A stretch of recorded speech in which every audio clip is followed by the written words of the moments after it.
राधे राधे। आप माने या ना माने, ये बात बिल्कुल सत्य है कि हमारे कर्म हमारे पास वापस जरूर आते हैं। कहीं तो किसी के घर में सुख देने वाली संतान पैदा होती है, तो कहीं दुख देने वाली। आखिर ऐसा क्यों होता है? वो इसलिए होता है क्योंकि कहीं ना कहीं ये सब हमारे कर्मों का फल ही होता है, जिसके कारण हमें अच्छा या बुरा मिलता है। अच्छी संतान मिलती है या बुरी संतान मिलती है, ये सब हमारे कर्मों पर निर्धारित होता है। इस संसार में हर मनुष्य के जीवन में माता पिता का एक स्थान सबसे ऊंचा होता है। वो न केवल हमारे जीवन के प्रथम गुरु होते हैं, बल्कि हमारे पालनहार, मार्गदर्शक और जीवन की हर कठिनाइयों के समय सहारा भी बनते हैं। माता पिता का जीवन त्याग और तपस्या का ही प्रतीक होता है। फिर भी कुछ संतानें अपने माता पिता के इस अमूल्य योगदान को भूलकर उन्हें बुढ़ापे में कष्ट देती है। माता पिता का कर्ज कभी चुकाया नहीं जा सकता। उनका त्याग उस गहरी नदियों की तरह है जिनका अंत कभी नहीं होता। एक बच्चा जब जन्म लेता है तो वह पूर्ण रूप से अपने माता पिता पर निर्भर होता है। माता पिता उसके पालनहार होते हैं, उसका पालन पोषण करते हैं, शिक्षा, स्वास्थ्य और हर छोटी छोटी जरूरतों को पूरा करने में अपने जीवन की सारी ऊर्जा लगा देते हैं। वो रात दिन परिश्रम करके संतान के भविष्य को सुरक्षित करने की कोशिश करते हैं। लेकिन फिर भी ऐसा क्यों होता है कि कुछ संतानें अपने माता पिता को बुढ़ापे में कष्ट देती हैं? बहुत समय पहले की बात है। एक छोटे से गांव में एक साधारण किसान श्यामलाल अपनी पत्नी सरला और 3 बेटों के साथ रहता था। उनके पास थोड़ी सी जमीन थी जिससे वे अपने परिवार का गुजारा करते थे। श्यामलाल और सरला ने अपने बच्चों की हर जरूरत पूरी करने के लिए दिन रात मेहनत की। उनका सपना था कि उनके बेटे बड़े होकर सफल हों और उन्हें गर्व महसूस कराएं। इस कहानी में हम देखेंगे कि कैसे श्यामलाल और सरला का त्याग उनके बेटों के लिए व्यर्थ हो गया और अंततः कर्म के सिद्धांत ने अपने परिणाम दिए। श्यामलाल का घर भले ही छोटा था, लेकिन उसमें प्यार की कोई कमी नहीं थी। तीनों बेटे रवि, मोहन और अर्जुन अपने बचपन में माँ बाप से बहुत प्यार करते थे। श्यामलाल हमेशा कहता, हमारे बच्चे पढ़ लिख कर बड़े आदमी बनेंगे। मैं उन्हें वह जीवन दूंगा जो मुझे कभी नहीं मिला। लेकिन उनके पास संसाधन बहुत सीमित थे। उन्होंने अपनी जमीन का एक हिस्सा बेच दिया ताकि बच्चों की पढ़ाई का खर्चा निकल सके। सरला ने अपने गहने गिरवी रख दिए। उन्होंने अपने हर सुख का त्याग किया, बस बच्चों का भविष्य बनाने के लिए। रवि पढ़ाई में होशियार था। उसने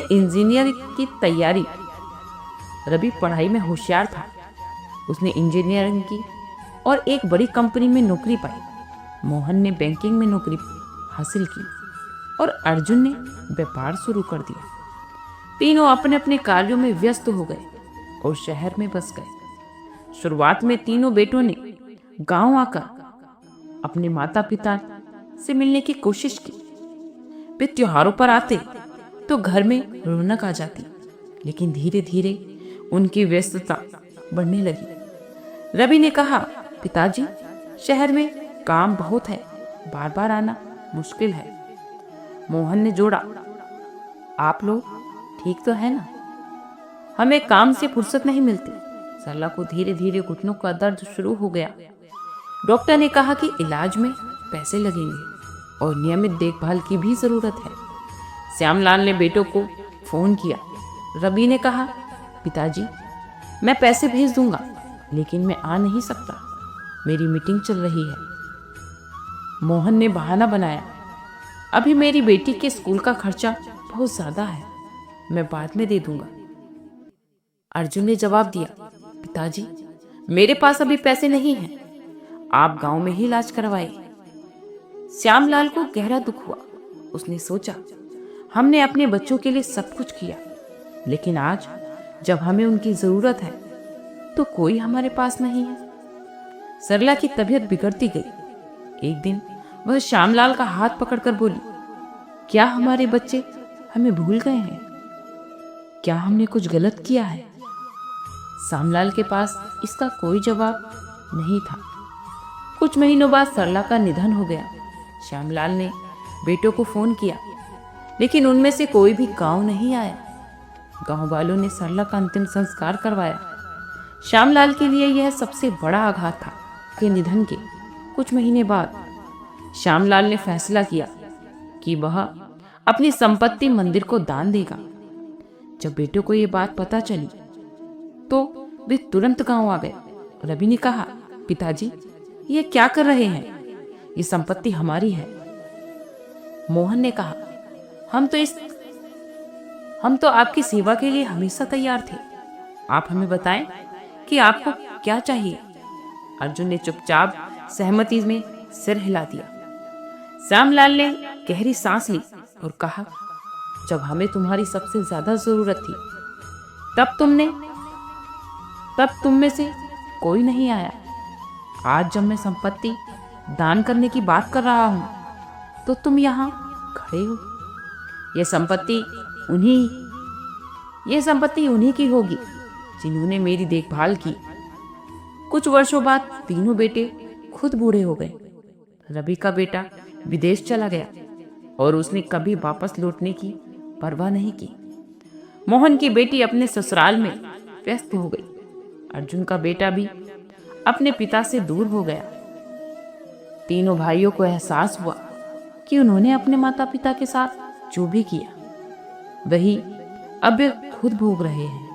यह कहानी हमें यही सीख देती है कि अपने माता पिता का त्याग न भूलें, क्योंकि माता पिता का त्याग अमूल्य है। उनकी सेवा करना ना ही केवल हमारी जिम्मेदारी है, बल्कि यह जीवन का सबसे बड़ा धर्म भी है। जो संतान अपने माता पिता को कष्ट देती है वह अपने जीवन में भी वही कष्ट भोगती है। वो कहते हैं ना, जैसा बोओगे वैसा ही काटोगे। माँ बाप का सम्मान और उनकी सेवा ही हमें सच्चा सुख और आशीर्वाद देती है। हर माता पिता अपने बच्चों के भविष्य को सुख में बनाने के लिए हर प्रयास करता है, और यही माता पिता का प्रथम कर्तव्य होता है, जिन्हें आप इस संसार में लाए हैं।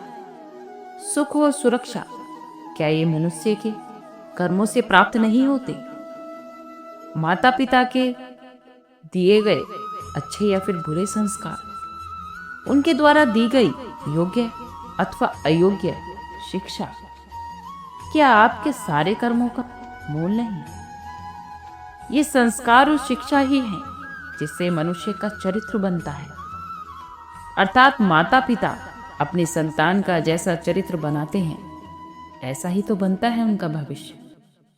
हर माता पिता अपनी संतान को अच्छा देने की कोशिश में लगे रहते हैं, उन्हें अच्छे संस्कार देने की कोशिश में लगे रहते हैं। तो क्या सभी बच्चे माता पिता के संस्कार प्राप्त कर पाते हैं? एक ही माता पिता की 4 संतानें होती हैं, लेकिन चारों संतानों का स्वभाव अलग अलग होता है। लेकिन माता पिता के संस्कार चारों के लिए अलग अलग नहीं होते। माता पिता अपने हर बच्चे के लिए एक ही संस्कार देते हैं, और उन संस्कारों को कौन सा बच्चा कितना ग्रहण करता है, ये तो उन बच्चों पर निर्भर करता है। माता पिता रात दिन मेहनत करते हैं, अपने बच्चों को हर प्रकार का सुख प्रदान करने की कोशिश में लगे रहते हैं। आज के लिए इतना ही। कल फिर मिलते हैं एक नई वीडियो के साथ। खुश रहिए, स्वस्थ रहिए।